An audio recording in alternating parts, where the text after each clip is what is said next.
to Cody Talks NFL, presented by Blitzalytics.com. And here's your host, Cody Manning. And welcome into the Friday edition of Cody Talks NFL. Hope you guys have had a great week. I hope you're looking forward to this weekend. We're almost to Christmas, almost here. It's that holiday time of the year. I know I'm pretty excited about it, even though unfortunately I won't be able to be with my family this year, but it is what it is, right? I'm going to go ahead and get into today's episode. I don't have much news to talk about. As you guys know, there is a scandal with the Patriots. I'm sure by now that came out like not too long after my Monday episode. I'm sure you guys already know about the details. I didn't want to waste your time talking about it. I'm sure you know where I stand on it. If you want me to give you my opinion on it, please reach out. My handle is at Cody Talks NFL. Give me a call. I'll gladly talk about it and give my feelings on it.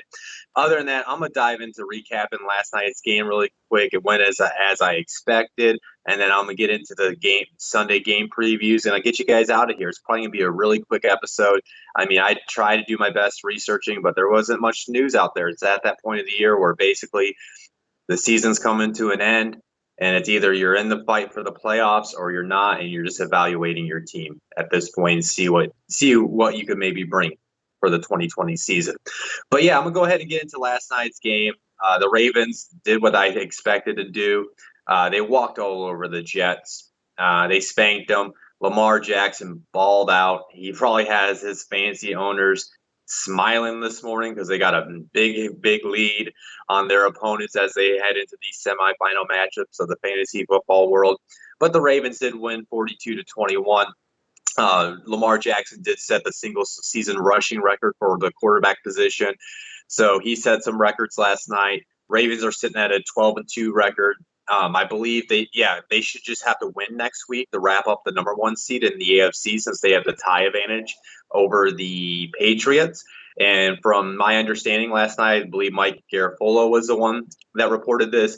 If they do have the number one seed wrapped up heading into their Week 17 matchup with the Steelers, the expectation is that they would set Lamar Jackson down and RG3 would get that start in Week 17. And after last night, you can if he put the bow tie on his MVP award, in my opinion, it would take something drastic for him to lose that award to Russell Wilson.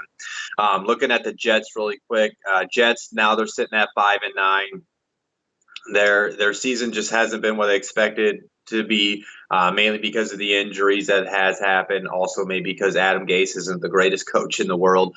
I don't know if anybody saw that clip on Twitter that came out overnight. It was actually from the game, but somebody put it on Twitter where it seems like Sam Darnold was dismissive and wasn't done with Adam Gase with whatever he was trying to relate to him.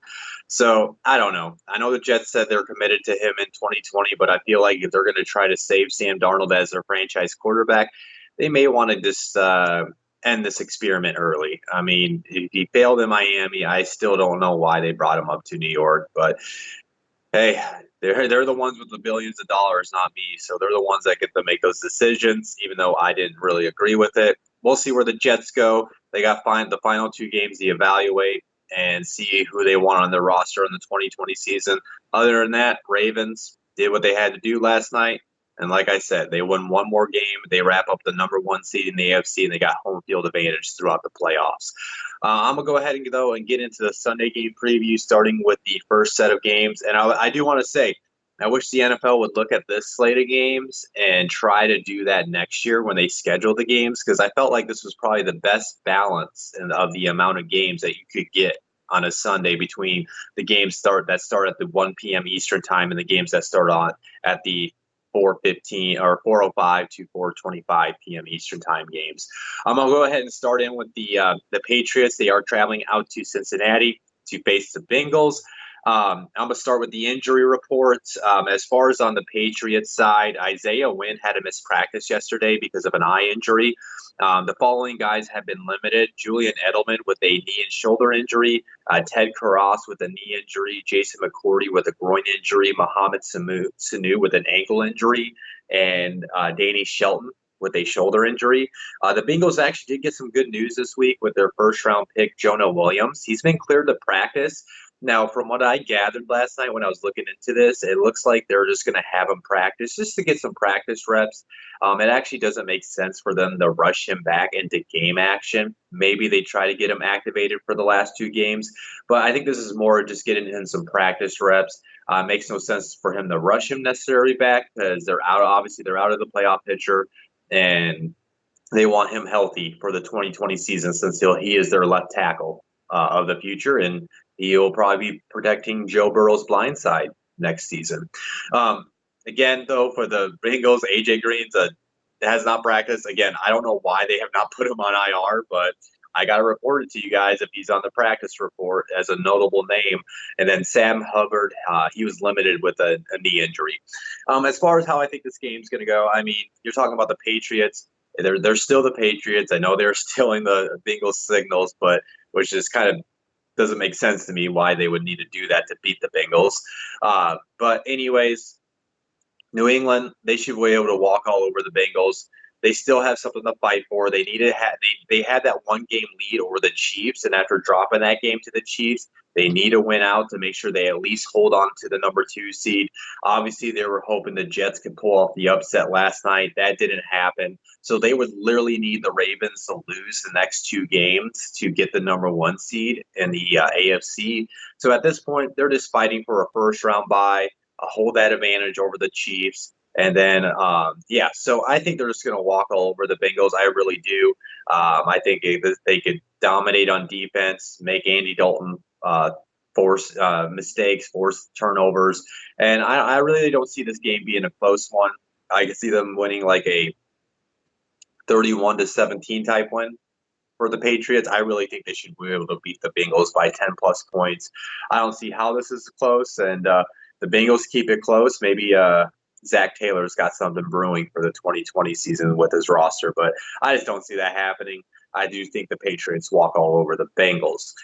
Going into the next game, Tampa is traveling out to Detroit. Nothing on the line here. Both teams are out of the playoffs. As far as injury reports heading into the matchup with the Bucks, Mike Evans is expected to put on IR. It hasn't been official yet. They haven't officially placed him on IR, but it doesn't make sense for them to rush him back since he's out. The Bucks are out of the playoffs, so don't necessarily make this injury worse as he heads into his offseason recovery.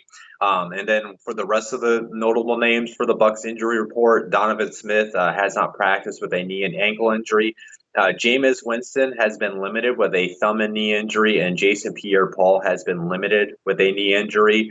On the Lions side, they're pretty banged up heading into this matchup. They did place Deshaun Hand on IR, so his season is officially done.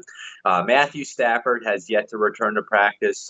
He's been with his hip and back injury. Another guy I don't understand why they don't just place on IR. Joe Dahl has not practiced with a back and knee injury. Gerard Davis has not practiced with an ankle and knee injury. Rick Wagner has not practiced with a knee injury. Damon Harrison has not practiced with a calf, knee, and shoulder injury. And Ashawn Robinson has not practiced with a shoulder injury. And Bo Scarborough has not practiced with a rib injury. And then Christian Jones has been limited with a shoulder injury, and Sam Martin with an abdomen injury.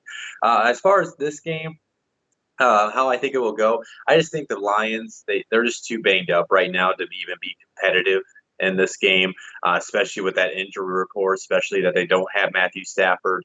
I think the Bucs actually get out to an early lead, and they force the Lions into a pass-heavy offense, which does not favor them, especially with an undrafted rookie quarterback in David Blau. I think this is a game that they should – I think they do win pretty handily, actually. I think the Bucs can win this game by 7 points. I know that doesn't sound handily, but 7 to 10 points. I could see this being like a, like a 31-24, maybe even like a 31-21 type win for the Bucs. Nothing's really on the line, so I don't have really much to dive into about this game. I just think the Bucs handle their business, and they end up getting to a 500 record at 7-7. The Bucs seem like they do this quite often, though, and underneath the Jameis Winston era, where they finish the season strong in December and they give people a lot and their fans a lot of hope heading into the next season. And it seems like they're going to be on that path. It seems like they have the potential. They're probably going to finish at 8-8. They have a tough matchup against the Texans next week, and then they finish against the Falcons. So I think the Bucs are going to finish with like an 8-8, maybe a 9-7 record, and they have some momentum heading into their 2020 season. As far as the Lions, just because of all the injuries, I have no expectations for them to finish strong, and they're going to be picking in the top 10. Maybe they do slide into a top 5 pick, depending on how the other teams do play. Now, the next matchup has pretty big implications on the line. Houston is traveling to Tennessee to face the Titans. Basically, the AFC South lead is going to be on, well, not basically, it is on the line in this matchup. As far as injuries for this matchup, on the Texans side, all 4 of these players have been limited in practice. Chris Clark with a hip injury, Gary Conley with a hip injury, Will Fuller with a hamstring injury, and Brendan Scarlett with an Achilles and shoulder injury. And then the notable names on the Titans side, Derrick Henry has not practiced this week with the hamstring, but he is expected to play. He told reporters they would basically have to cut his leg off for him not to play. But obviously he is dealing with a hamstring injury. If they're having not let him practice at all, that's probably somewhat significant. Adam Humphries has not practiced this week with the ankle injury, as well as Adoree Jackson with a split injury, and then Jarrell Casey has been limited with his knee injury. As far as how this game's going to go, I'm not sure. You're talking about divisional matchup, opponents that know each other pretty well. Mike Vrabel used to coach underneath Bill O'Brien in Houston before he took the Tennessee job, so they know each other pretty well. So I could see this being a back-and-forth type of matchup. Titans are one of the hotter teams in the NFL. Texans are coming off a brutal loss to Denver. So if I had to pick, I'm going to lean towards the Titans in this one because they are the more hotter team. They are playing at home. I just simply cannot trust the Texans and that Texans defense for me to confidently pick them. I do think this is going to come down to whoever has the ball last. I can definitely see the Texans winning. I can definitely see Deshaun Watson with the ball in his hand, creating magic and getting his team to take the lead in the final 2 minutes of the game. I can see that happening. But if I had to pick, I'm going to go with the Titans because they are the hotter team, like I said, and also they are playing at home. I think Titans will find a way to win. I think they'll be able to get the ground game going, get the air game going with Ryan Tannehill and A.J. Brown, and they just find a way to win. I think it's going to be like a 24-21 type win for the Titans, for them to take a lead in the AFC South. But, I mean, like I said, too, I could totally see Deshaun Watson doing Deshaun Watson things and finding a way to get his team a big win on the road against a AFC South divisional opponent. But if I had to pick today, I'm going to go with the Titans. I'm going to go ahead and get into the next game. Denver is traveling out to KC to face the Broncos. As far as the injury reports with notable names on the Broncos side, the following 3 players have not practiced this week for the Denver Broncos.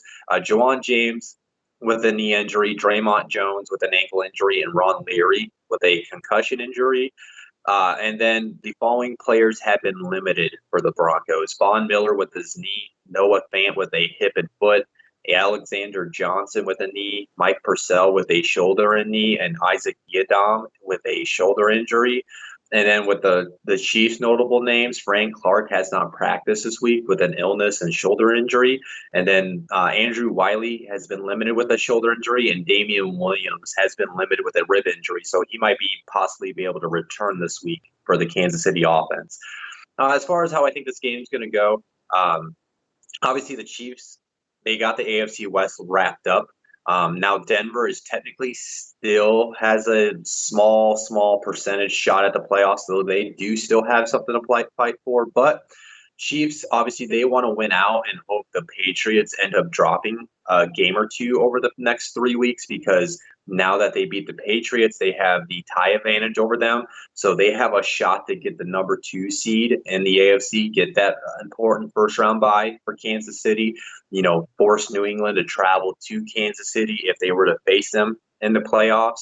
So Kansas City, I think they're going to win just because they have so much to fight for right now. They're going to be the home team in this matchup. I know Denver's played a lot better since Drew Lock has taken over. I know Drew Lock is from the Kansas City area. I know he apparently used to date the Kansas City's owner's daughter when he used to live in the area, so he might be comfortable playing in the area. But Kansas City is a tough place to play. It's a very loud stadium. He's still a rookie quarterback. So I could see the Chiefs forcing him into mistakes and getting turnovers off the rookie quarterback. I do think it'll be close, though, because Denver still has a pretty tough defense. But I think those injuries are going to kind of hold them back, be limited. I think Kansas City does find a way to win. It'll be close because it is a divisional matchup, and Denver has played pretty good ball as of late. And I think I could see the Chiefs winning like a 28-24 type win for the Chiefs, and they just keep on trying to put pressure on New England to try to grab that number 2 seed. I'm going to go ahead and get into the next matchup then for you guys.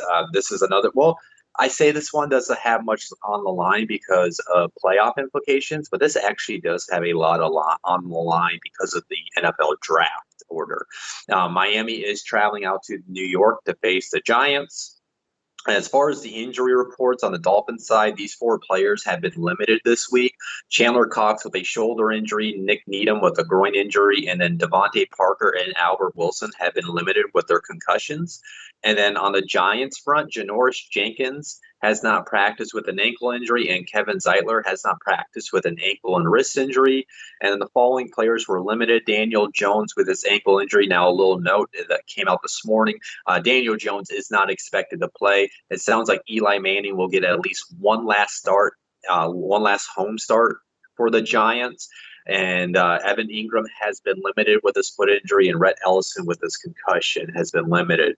As far as this game, I don't know. I mean, the Giants are a long time losing streak, right? Dolphins play pretty well underneath Brian Flores. You would kind of think it would be the Miami matchup to win, but Miami did enter the season whether the coaching staff agreed or not with the idea that they would want a top pick to potentially get a quarterback. I could see them wanting to maybe possibly somehow slip up and lose this game so they can maybe jump the Giants in the draft order. Maybe they're the ones that maybe could get Chase Young because, like I said, I could see them going with a defensive heavy draft, maybe try to get their quarterback next year. But they also have 3 first-round draft picks. Again, that's something I'm going to get into in the offseason when we're really deep into the draft season.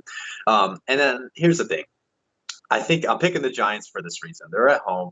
They're on a long-time losing streak. And it's potentially Eli Manning's last start for the Giants at home. And then after last week, after they let that lead go, Manning's record now is sitting at 116-117. I remember back when I talked about this a couple months ago when I kind of had the idea they were going to sit him when he was sitting at a 500 record. I think the team is going to want to get him back to that 500 record, and you can do that against the Dolphins.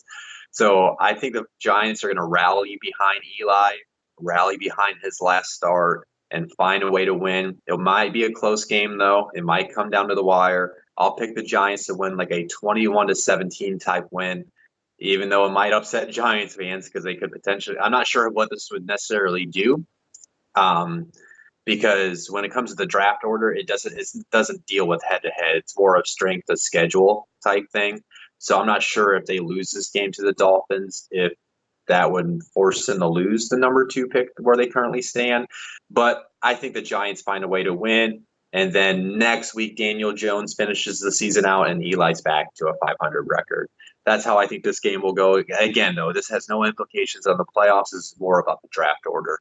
And obviously, after the week's over, we'll see if the Giants do win, how that does affect their draft positioning. I'm going to go ahead and head into the next matchup.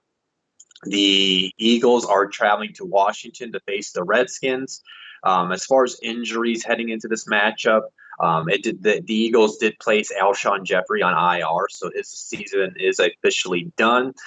These following 3 players have not practiced this week for the Eagles. Nelson Aguilar with a knee injury, Derek Barnett with an ankle injury, and Lane Johnson with an ankle injury. And then Jordan Howard has been limited with a shoulder injury, and Jalen Mills has been limited with a elbow injury. Now with the Redskins, they're pretty banged up heading into this matchup. Quentin Dunbar has not practiced with a hamstring. Brian Kerrigan with a calf has not practiced. Donald Penn has not practiced with a knee and back.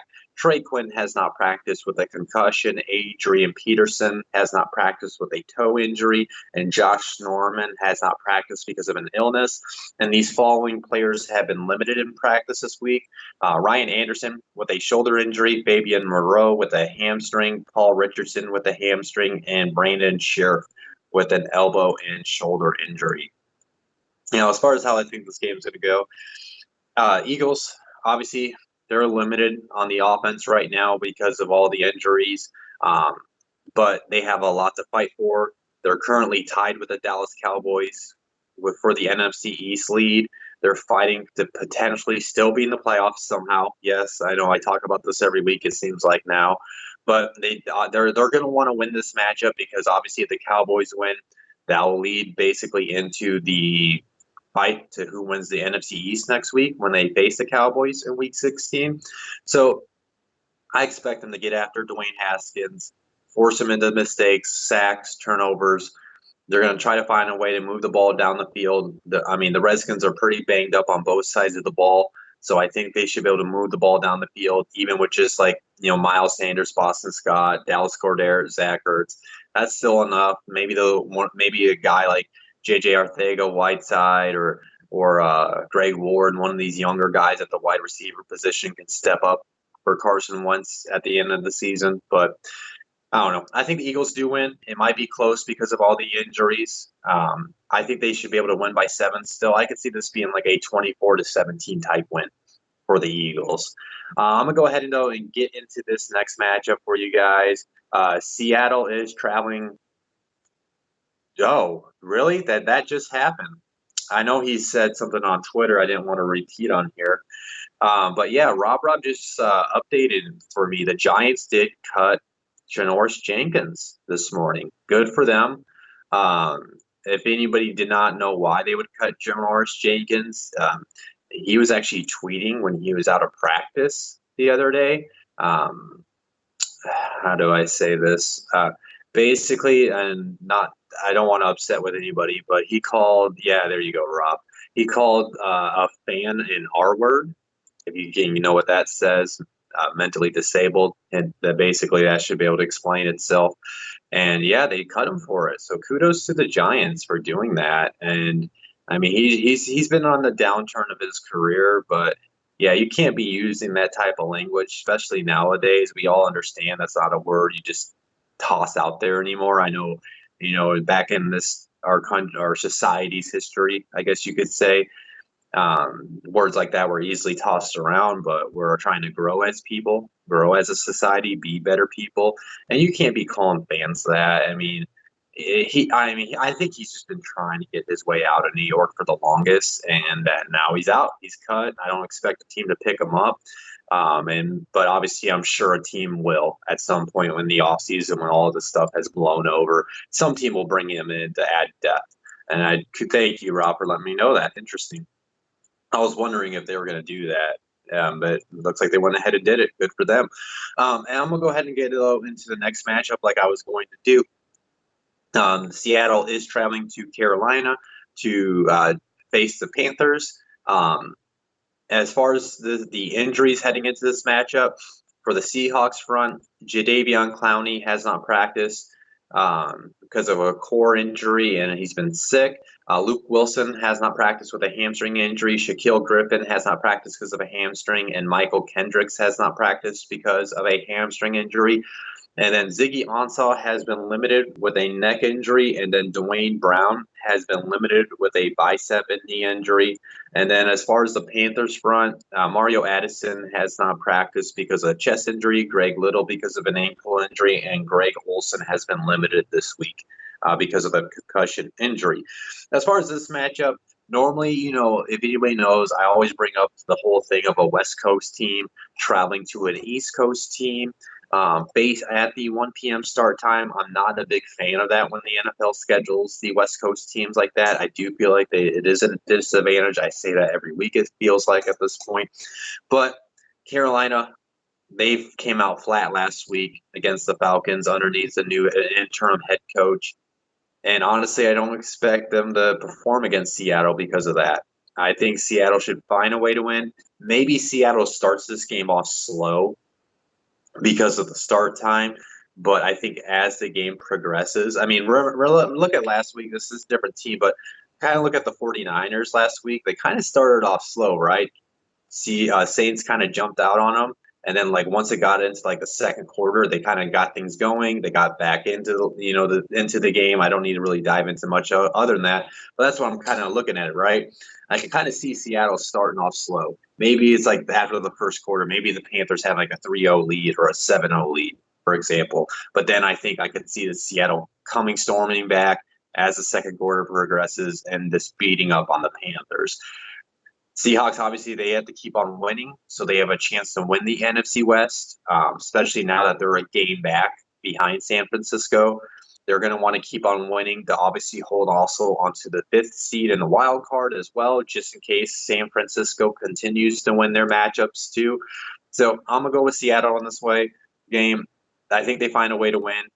Maybe because of the 1 p.m. start time, I could see Seattle winning like a 31-27 type win. Maybe they do beat them like a 31-24 type win. But I do see Seattle winning this matchup.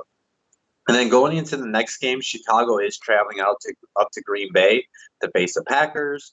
As far as injuries heading into this matchup, for the Bears side, the following players has not practiced this week. Ben Broniker because of a concussion, Taylor Gabriel because of a concussion, Bobby Massey because of an ankle injury, Roy Robertson Harris because of a foot, Danny Trevathan because of an elbow, Javon Wims because of a knee, and then Cordero Patterson has been limited this week with a hamstring injury. And then on the Packers front, these 4 players have been limited this week. Devontae Adams because of a toe injury, Jimmy Graham because of a wrist injury, Kevin King because of a shoulder injury, and Danny Vitale because of a calf injury. As far as this game does have a lot on the line. Bears are sitting at 7-6. They still have a shot at the wild card. Technically, they still have a shot at the NFC North title. The Packers are currently sitting at the number 2 seed. So obviously they want to win out to potentially get the number 1 seed from the 49ers. They want to win out because they want to win the NFC North. They want to win out to also maybe just if they don't get the number 1 seed for the Niners, they could get the number 2 seed and get a first round bye. I know the Bears have been playing really great as of late, but they haven't played the greatest teams. I know they beat the Cowboys, but we all know where the Cowboys stand right now. Their team is falling apart in the second half of the season. So I'm gonna take Green Bay because they are at home. They're going to want to keep on winning games to hold on to that number 2 seed in the NFC. They're going to definitely want to win this game as they head into their matchup with the Vikings next week. They definitely don't want to drop a game before the Vikings game that which will be tough, which I'll preview in next Friday's episode. I think the Packers find a way to win, but because of I don't know, I still don't necessarily trust the Packers. Especially on their offensive side of the ball, they can be hit and miss this season. So I can see the Bears' defense kind of somewhat limiting their offense and keeping it close. This will obviously be on Mitchell Trubisky to be able to move the ball against the Packers' defense. We'll see what he can do against their defense. But I think this is going to be a close game. I do think it will come down to the wire. Maybe it does come down to who has the ball last. But because the Packers are at home, because the Packers have played more throughout the season compared to the Bears, I'm going to lean towards Green Bay. I think they find a way to win at the end of the game. I can see this being like a 31-28 type win for the Packers. But I think that I don't know. I trust Aaron Rodgers over Mitchell Trubisky to win this game. That's pretty simple there. But and they have more to fight for. I mean, I can't. That's not true. I guess I can't say that because the Bears have to fight for the playoffs. They're all fighting for playoffs, but obviously, in my opinion, the number 2 seed and getting a first round bye is obviously more important than maybe squeaking in as a wild card like the Bears are. And I'm gonna go ahead and get into these afternoon games. Minnesota is traveling. Hold on. That didn't come through, Rob, whatever you're trying to share. Okay, never mind.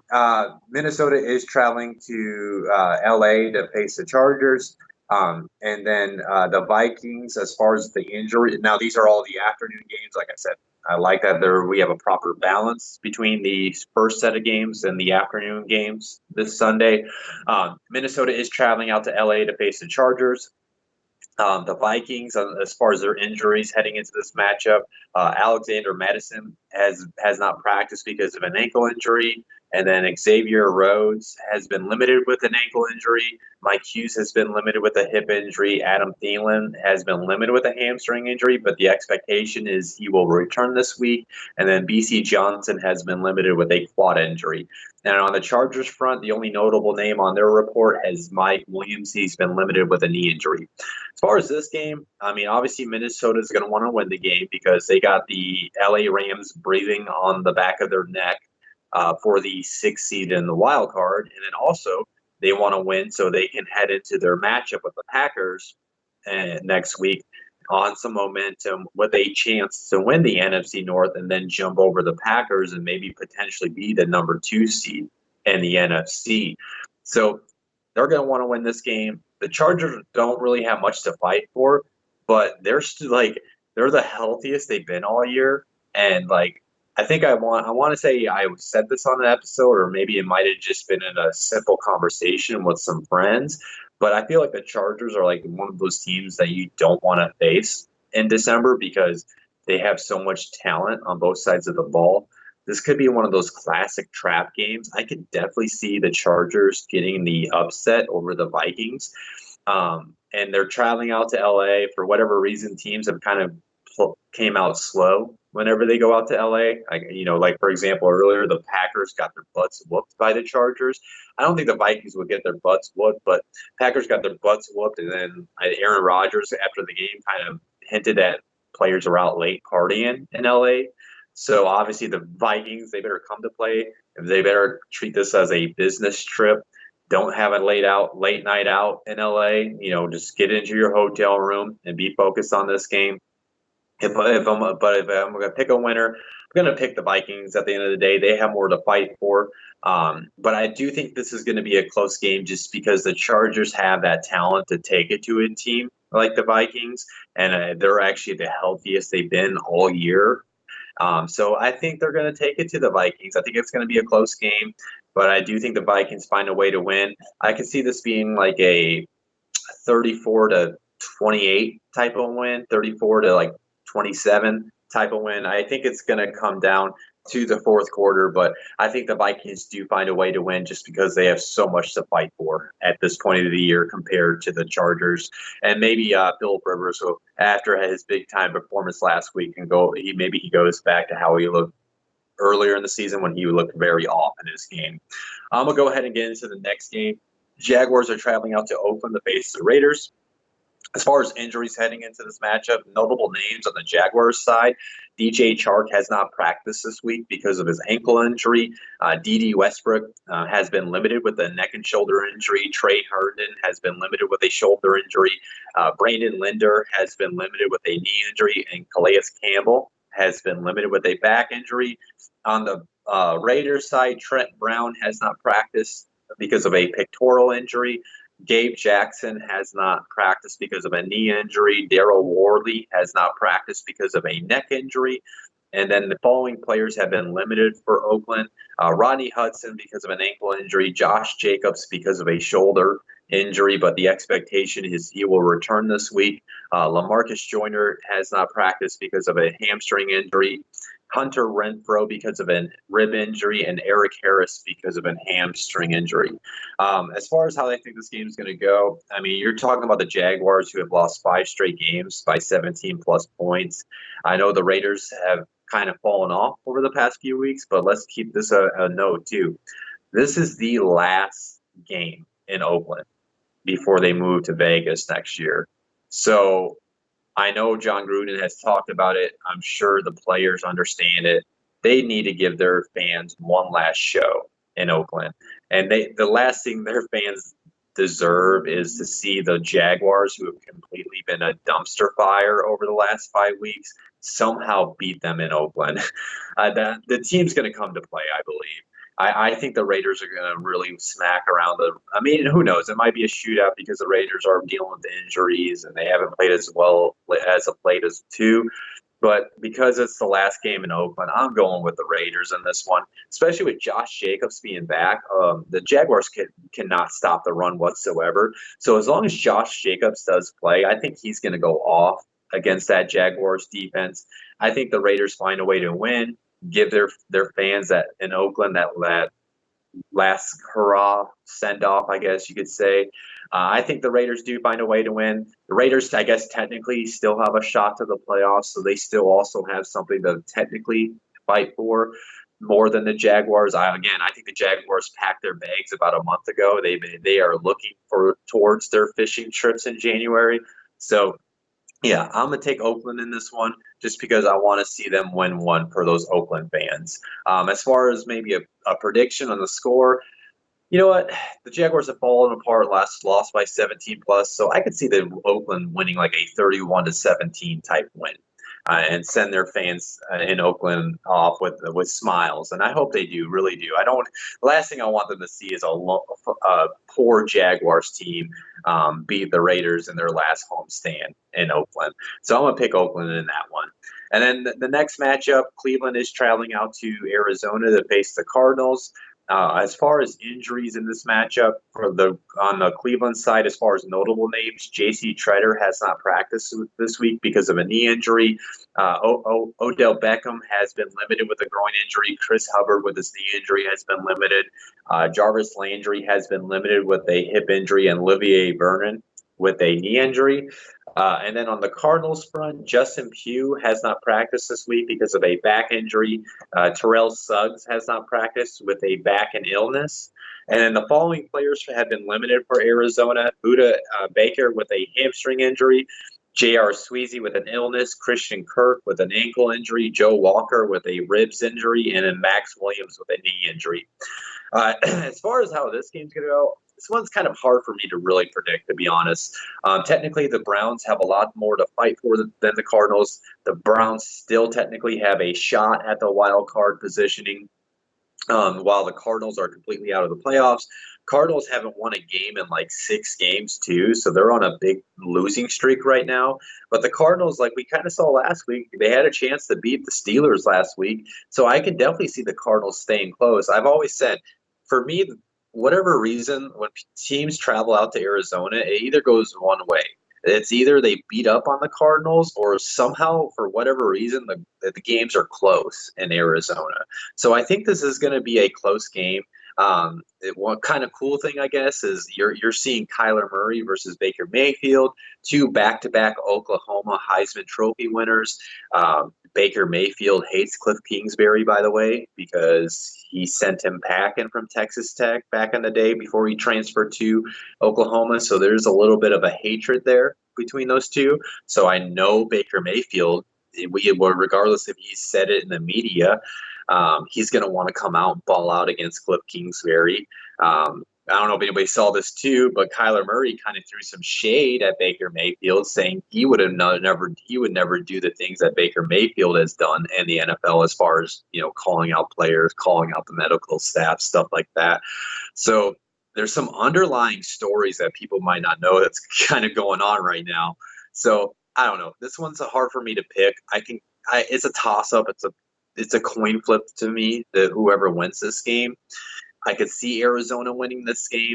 But if I had to pick, I'm going to pick the Browns just because they have more to fight for.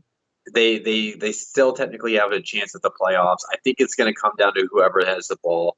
I'm going to say the Browns win like a 24-20 type win, 24-21 type win. I think it's going to come down to the end, just because the Browns have more to fight for than the Cardinals, and they do have more talent than the Cardinals. I think they're going to find a way to win it at the end of the game. But like I said, I can see the Cardinals winning this game as well. I'm going to go ahead and get into this next matchup. This has a lot on the line for both teams. The Rams are traveling to Dallas to face the Cowboys. As far as the Rams, they're pretty healthy right now. Gerald Everett's the only guy that's a notable name on their report. He has not practiced this week because of a knee injury. And then the Cowboys are really banged up heading into this matchup. Sean Lee has not practiced because of a pectoral and thigh injury. Leighton Vander Esch has not practiced with a neck injury. And I thought this was supposed to be like a stinger type thing when he originally heard it, and he has yet to return to practice. And he's more of a coach on the sidelines too, if you watch these Cowboys games. So I would hate to see his career end early because I know he had neck problems heading into the NFL. And then these following players have been limited for Dallas. Michael Bennett because of a foot injury, La'el Collins because of a knee injury, Brian Jones because of a hip injury, Chris Jones because of an abdomen injury, Zach Martin because of an elbow and ankle injury, and then Antoine Woods because of a knee injury. Now, this game, as far as prediction, is honestly really difficult for me because, A, there's so much to fight for on both sides of the ball. B, because you're talking about the Rams who have really turned it on as of late. They're looking like the Rams of the old. They beat up on the Seahawks last week. And then you're talking about the Cowboys, who are one of the hotter teams at the beginning of the season. They started off 3-0. They have fallen off since. You never know what Cowboys team you're going to get every week. But then again, you got the Cowboys who have the talent on that roster where they can go blow to blow against the Rams, even though the Rams have played really good as late. They're at home against the Rams, so that should help them out playing in Dallas. But then the Rams, they're the type of team where they can take advantage of being on that turf. So, especially with Gurley playing really great as of late. Cowboys look like they gave up last week, but then they need a win so they can make sure they can, stay a hold of the NFC East as they head into their matchup with the Eagles next week. This is so hard for me to predict. Like I'll be honest, when I put these scripts together, most of the time as I put the script together, I know who I'm going to pick heading into the show, but I still, as I'm talking to you guys, I don't know who I want to pick. My head says I need to pick the Rams because the Rams are playing really great as of late. The Cowboys have completely fallen off, but then I can see the Cowboys staying within this game. Kind of like the last matchup. I feel like it's kind of like a coin flip. But if I had to put my football hat on, I got to go with the Rams. Rams are playing really good as of late. They need to keep on winning to maybe have a shot to sneak in as a wild card. So, and the Cowboys are just playing bad football. I mean, look at what they let Mitch Trubisky, he balled out against them. Jared Goff, I know he had a couple of interceptions last week, but he's played a lot better over the last couple of weeks. I know he doesn't want to look bad against Dak Prescott, who's trying to get his new contract. So, I don't know. I'm going to go with the Rams in this one. I don't know. I can see the Rams winning like a 31-28 type win to keep within pace of the wild card. But sorry, Rob, I also could see the Cowboys winning it just because they're at home and they have a lot to fight for, and they have just as much talent on that roster too. But I trust the Rams and Sean McVay over I trust the Cowboys and Jason Garrett. So if you put a gun to my head and force me to pick, I'm picking the Rams in this one. I could see them winning a 31-28 type win. I'm going to go ahead and get into, I believe, this will be the last matchup heading into this game. It's to this last matchup of the afternoon games. Atlanta is traveling out to San Francisco. As far as injuries heading into this matchup on the Falcons side, James Carpenter has not practiced because of a concussion. And then the following players have been limited for the Falcons: Julio Jones with a shoulder, Devontae Freeman with a knee, Isaiah Oliver with a shoulder, Devondre Campbell with a calf, and Adrian Claiborne with a back injury. And then with the 49ers, they did place DJ Jones on IR this week, so that's a brutal loss of their interior of their defense. But they got some talent across the board where they can make up for that, I believe. D Ford has not practiced with a quadricep and hamstring injury. Richard Sherman has not practiced this week. Rob added in there for me. He expects to play in Week 16. We'll see. That's per PFF, but Rappaport did actually come on Good Morning Football this morning and says typically those injuries do put you out for 2 to 3 weeks. So it sounds like they might be missing D Ford and Richard Sherman possibly into the playoffs too. So that's something to note. Obviously, Rob's probably excited about that if he does miss next week, because the 49ers and Rams play each other next Saturday night. And then Jaquiski Tart has not practiced as well. And then Quan Williams has not practiced with the concussion. So the 49ers are entering this matchup with a lot of injuries on that defense. But we have an underlying story. It's kind of a, I don't know if you can call this a revenge game, but Kyle Shanahan is going against his former team and the Falcons. And I think he's going to want to show out against his former team. I really do. San Francisco's at home. They got the number 1 seed. Atlanta has nothing to play for. They're out of the playoff picture. Even though they're so banged up on the defense, I think their offense can really go off against that poor Atlanta defense. I really do. I think they're going to be able to run the ball all over them. They're going to be able to pass the ball all over them, get out to an early lead.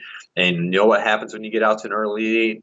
That means guys like Nick Bosa can just doesn't have to worry about the run, and he can just go off against that poor offensive line of the Atlanta Falcons and get in Matt Ryan's face. So I think the 49ers are going to beat up on the Falcons. They need to win this game because they got the Rams and then they got the Seahawks to finish the season. So this is a very important game for them to kind of get things kind of right before they head into some very tough NFC West matchups to finish their season. I expect the 49ers to want to get out early, maybe get out to such an early lead where they can rest some of these guys heading into next week. I think the 49ers do beat up on them. They're going to win by like 7 to 10 points. I could see this being like a 31 to 21 type win for the 49ers, maybe even by more than that. But maybe those injuries to the defense side of the ball does allow the Falcons to move the ball pretty easily. We'll see, though. But I do expect the 49ers to handle their business against the Falcons. Now, I'm going to go ahead and get into this Sunday night matchup. I honestly cannot wait for this one.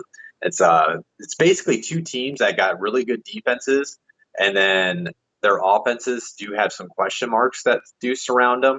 I do like the Bills' offense a lot more than the Steelers' offense, to say that, though. But as far as injuries, Frank Gore has not practiced because of an illness this week for the Bills, and then Jordan Phillips has been limited. And then Juju Smith-Schuster, he was expected to return this week, and then his knee flared up in practice last week, so he ended up being limited. And it does sound like he is now expected not to play against Buffalo. So even though he's had a down year, that's still going to be a brutal blow to their chances, because obviously Juju is on the field. That would help them out a lot. And then Vance McDonald has been limited because of a concussion. This game is very interesting to me because you're talking about some pretty good defenses going after some, I guess, I don't know, I would call the Steelers offense an average offense, but they are expected to get James Conner back. Duck Hodges has played a lot better. He has not lost the game since he's been their quarterback.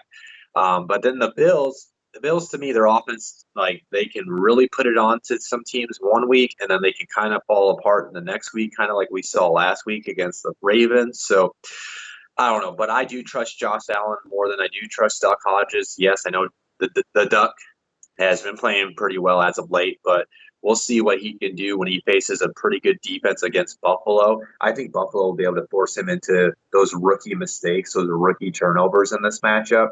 The Bills and the Steelers both have something they're fighting for. Both are fighting for wild card positioning. But I think the one thing the Bills need is they need this win, because if they can get this win, they got a Patriots matchup next Saturday that they will have a shot to win the AFC East. And I want to see that happen. I want them to have at least a shot. Do I think they're going to win the AFC East? No, but I would love to see them have a shot to win the AFC East. So I think the Bills will find a way to win. I think Josh Allen, because of his legs, will be able to extend drives for the Bills. So I think they're going to have more opportunities, even if it's just field goals. I think they're going to have more opportunities to score points compared to the Steelers' offense. I think the Bills' defense can somewhat limit their offense, especially if Juju's out. I know Deontay Johnson has played pretty well as well as James Washington, but I think Tre'Davious White can stick on one of those guys, and I think they're going to be able to get after Duck and force him into mistakes. I think they can take advantage of that. So I trust the Bills more in this one. It will be a close game because both teams got something to fight for. Both teams have really great defenses. I think the Bills find a way to win. It'll be like a 24-20, 24-17 type win for the Bills. I think they find a way to win on the road against Pittsburgh. Now I'm gonna go ahead and get into really quick the Monday night matchup. The Colts are facing the Saints. Obviously, I will preview that on Monday, but there's no news on the Colts front. But the Saints actually got a brutal blow coming out of the 49ers matchup. They had to place Marcus Davenport and Sheldon Rankins, two of their defensive linemen, on IR. So that's really going to hurt them as they get into the playoffs. And this, I'll talk about it on Monday, but this might hurt them too against the Colts, especially if the Colts can use their offensive line and get the ground game going against the Saints. So, so I'll preview that matchup come Monday's episode. I'm gonna go ahead and get into my producer question, like I always do at the end of these episodes from Rob. Just a fun stat: Lamar Jackson has 1,103 yards. To compare that, the Bears have that same amount of rushing yards, and then he also has more rushing yards than got teams like the Jets, the Falcons, and the Dolphins. Jets have 1,086. Dolphins 1,050, and Falcons 1,050, Dolphins 875. Now, this will lead us into his question. Like you said at the top of the show, if the Ravens win Week 16, they are expected to rest Lamar. How do you feel about resting players? Do you feel like there's a distinct advantage or a disadvantage to doing so? Is it position specific? Does it matter quarterback, wide receiver, running back, or defensive player? See, this is one I really do have tough feelings on, because if anybody remembers, sometimes the Colts, I'm a Colts fan, obviously, they would get out to a big start where they can rest their players, in Week 17. And sometimes I did feel like that's a disadvantage because you're talking about like a 2 or 3 week layoff in between positions. But I don't know. I do think it is position specific. It's a toss up to me, right? Because here's the thing with Lamar, right? He's having a great year, and he really does know how not to get hit and how to conserve his body. But it was kind of like last night. Last night in the fourth quarter when he was still out there, I was like, oh, man, I think he took a shot at one point. I'm like, I think we want to get him out of there, because while he can avoid injuries, the last thing you want is a dumb Week 17 injury to Lamar Jackson, and that just hurts everything that they could do in the playoffs. So I don't know. It's a coin flip to me. It's like you want to go in and make sure everybody's playing well. Also, too, what's weird though is they have a matchup where yes, I know they should be able to beat the Steelers in the playoffs, but maybe you can keep your division rival out of the playoffs by beating them in Week 17, right? So I don't know. There is a somewhat advantage because you rest your players, you get them healthy. I mean, he entered the matchup with a quad injury, but he didn't really look like he was hurt with that quad injury as well. So maybe they would want to rest his quad and make sure that quad is 100% healthy. Because if he could do that last night with a less than 100% quad, they probably want him on at 100%. I don't know. It is a toss-up. I do feel like running backs, though, it really doesn't matter. I'd rather rest a Mark Ingram and make sure he's ready to go in the playoffs. Wide receivers, defensive players, maybe. I don't know. The last thing you want to do is when you have that number 1 seed wrapped up is to lose those guys. It's hard for me to answer this question because I understand one side, and then the other side, it's sometimes you want to see guys get those reps in. So after a couple weeks, they're not going to have come out slow, I guess, in that divisional round of the playoffs. It's 50-50 for me on that one. I understand both sides of the story. Other than that, guys, I want to thank you for tuning into this week's episode. We're getting towards the end of the season. As a little, I guess, spoiler alert preview as we get into the rest of the season. I'm only going to be doing 2 episodes a week until week 17, and then once we get into the playoffs, I'm going to go down to 1 episode just because I really need to focus in on scouting for the 2020 class, and because there's just not going to be a lot to talk about twice a week on these episodes as we head into the off season. So I just want to let my listeners know that. And there will be a week where I got to go to the Senior Bowl, so that there might be a week I don't even get an episode in. So just so you guys understand that, I just want to give you guys a heads up on that. But if you like what you heard on this week's episode, please hit that like button. If you haven't subscribed to our YouTube channel, please subscribe to our YouTube channel. Also, too, if you're watching this on YouTube, keep in mind, the audio version of this is always on the Blitzalytics podcast network. So go subscribe to that. We're on about 11 different podcast platforms. But not only you'll find the audio version of this, you'll also get the Blitz breakdown, the Pick Six, which is those episodes are great, give you some laughs. You also will get the XFL files. The XFL season will be starting up here, I want to say, right after a week after the Super Bowl. So those guys will have more and more episodes as we get towards the season. Obviously, when it's in season, you'll get with those weekly fantasy football hot seats there, even though me and Rob have, I think, 2 episodes left, one for the championship week, and then we'll be doing some awards and previewing the 2020 season. Me and Rob are kind of talking about that behind the scenes, how we want to handle that last episode of the year. And then other than that, guys, I believe it's still open. Just go check the Blitzalytics All Heart Charity League. I think people can still give money to those charities. I'm going to advertise that for at least 1 more week. Please go give any money that you can. There's 10 different charities that they're representing. Anything that you can help those causes. And then also, too, guys, we still got, about roughly 12 days until Christmas. If you're still looking for some stocking stuffers, go to blitzalytics.com, click the store button. There's tons of Blitzalytics apparel that Rob has created. But go check out his store. There's other different type of T-shirts. There's different type of graphic designs that you can put on artwork to hang around your house. And maybe you want something like a specific T-shirt or maybe a design or some artwork that you want to hang around. Go reach out to Rob. It's at Rob Graphics on Twitter. If you give him an idea, he'll come up with something for you. Other than that, guys, again, thank you for tuning into this episode. I hope you guys enjoy all the games on Sunday. Some games have not much on the line. Some games have a lot on the line. Regardless, enjoy it. Because we just came off our last Thursday night of game of the year. There's only 2 more weeks of this NFL season. That's what makes it special, is there's not a lot of these games you get every year. So enjoy it. I'll see you guys Monday. Have a great weekend. Blitz out. Thank you for watching Cody Talks NFL, presented by Blitzalytics.com. As always, hit that like and subscribe button, and then hit that bell notification icon to stay up to date on all things football.